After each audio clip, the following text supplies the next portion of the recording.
Alright, yo, what's up guys, welcome back. So, a new Trirealm Rift card was revealed, you know, Xenovader as the deck was called.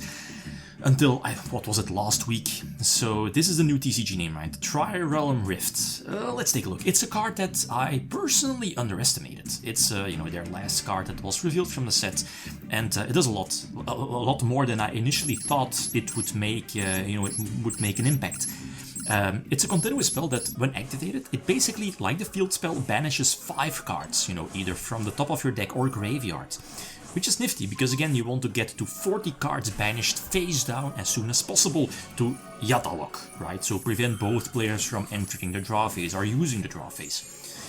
And this new continuous spell makes it much easier, but that's not all. It's not. It's you know, as you like the field spell, it's not a once per turn effect, but, and this is the second effect.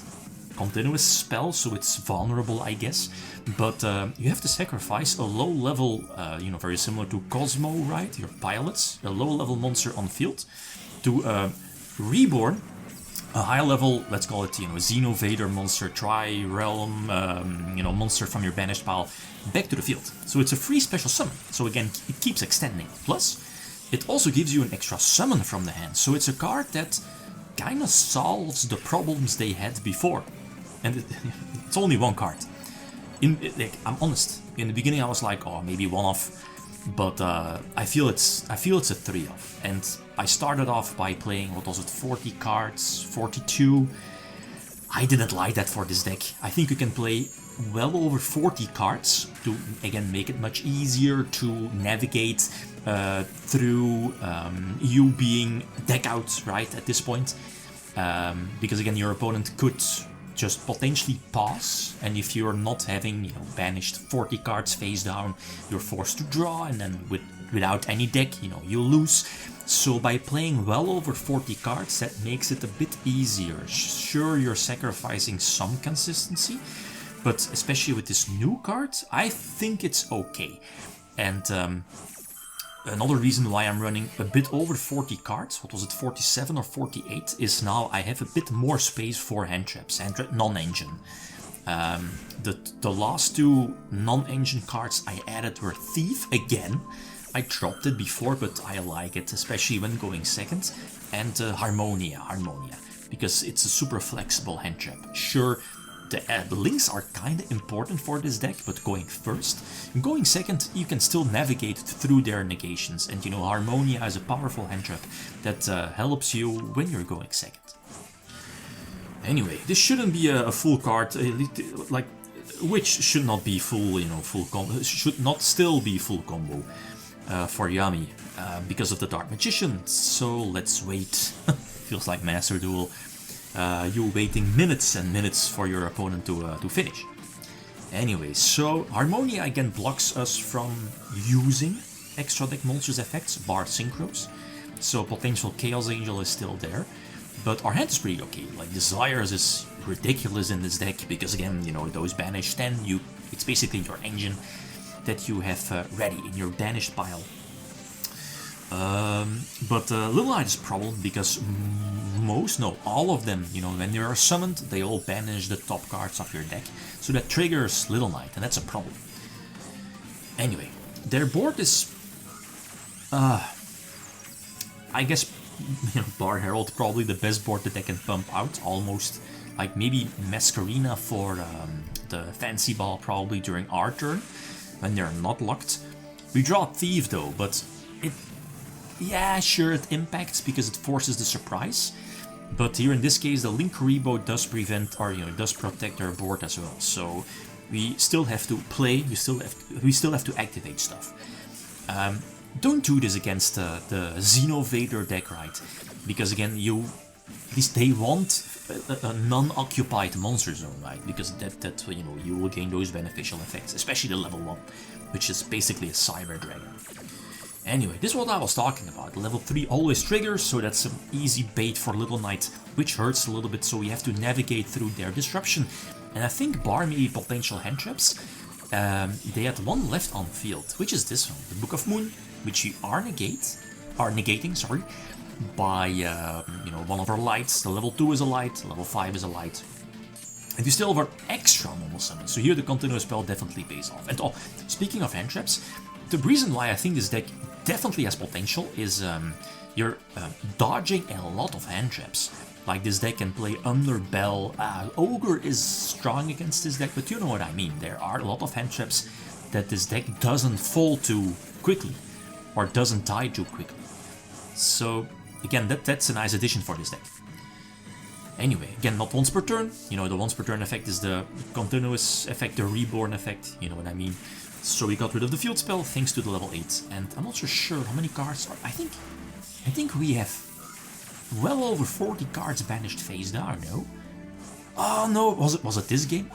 Look, it was this game. I thought, okay, I have 40 cards banished, but one of them was half of the Little Knight, so I forgot. So I didn't have 40 cards banished face down, so no Yatta lock. They were still able to draw.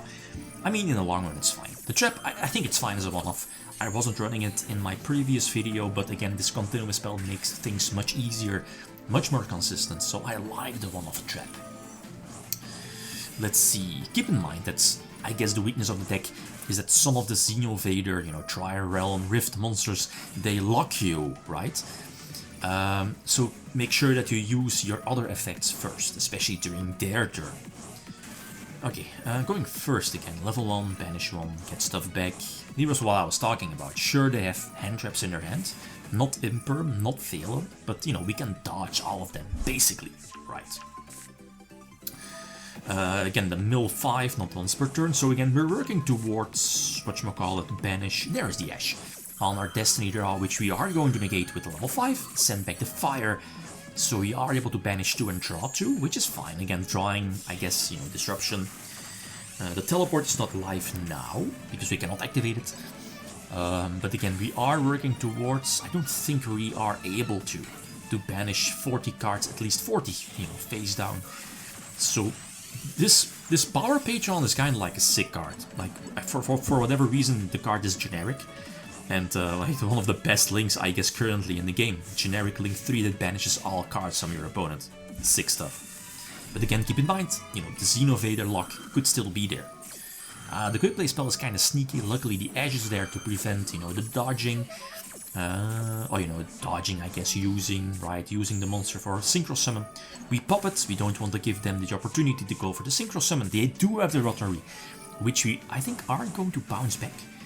We are not special summoning with the red, the level 4, because again that, you know, would lock us, but we are banishing their field with the link 3 Power Patron, and we still have disruptions. Like, sick, no? Really cool. Not healthy. Again, looking at the Power Patron. The last one, also a good one, I guess. Branded Draco Tail. Again, one of the decks of the current format. Harmonia again. So this, again, kind of forces or locks us from using our extra deck. That's not true. You know, we can still go for the Link Summon, but no effects. So I guess we can still end on Masquerena if it's relevant. Let's see. So Harmonia prevents some of the Alba stuff. They do go for the... we still have Ash for... Yeah, the Rahu. We still have the red one. Okay. So we could potentially drop it during their turn, but we have to get lucky, right? Raise Moon is another archetype in the same set. That you know, slot machine, you have to be lucky with your draws. And I guess this counts the same. You have to somewhat get lucky with your banishes. I forgot which monsters we have banished. The best one's probably the level 7. Yeah, level 7 I guess. Because level 8 is not that useful now, because we don't have at least 20 cards banished face down. Or the level 5 probably. So both of level 7 or level 5. Again, level 7 is summoned, banish 7. That's crucial because again that could give us more attributes to potentially bounce. And this kind of forces the fusion summon. Sure, they could wait, but then I guess they give us the opportunity to bounce, bounce again. So they kind of sacrifice another search. But they have some disruptions, but we can play around that. The thing here is that the field spell is fine. It's a perfect bait for the Fallen Virtuous. So this makes it so that I guess they have 1 or 2 disruptions. They have 1 unknown card in hand, I think. So just put everything in defense, right? So that's a nice addition. Something like Radiant Typhoon, we can special summon everything in defense to dodge the Draco Tail trap. the continuous spell, you know, fuels our banished pile, and we can recur level 8 in defense, so crucial. Not so sure if the protection effect is already active. So we get rid of the trap. Now we can, you know, null summon level 3, reborn something from our banished pile level 7 to bounce something, I guess. Are we able to go for the Yata lock? I think we are. We should. Again, the field spell, nice that they gave it the ability to banish your graveyard stuff as well. Again, makes it easier to work towards at least 40 cards banished face down. And I think we have. We would have been able to go for a game. And again, no monster effects, you know, extra deck. Like, this is funny. The last card was Branded Fusion, but I don't think it matters because we're able to negate the pan. And we are able to bounce back the fusion. So this should be it, right? Like, in all honesty, this new spell, it changed a lot for the deck. And you are able to play a lot of some form of disruption. It felt a bit weaker before this new spell was revealed last time. But I think the deck can play well over 40 cards and still be powerful. So, post ban lists, you know, the stuff that Rex are formed currently, keep an eye out for this one. Definitely.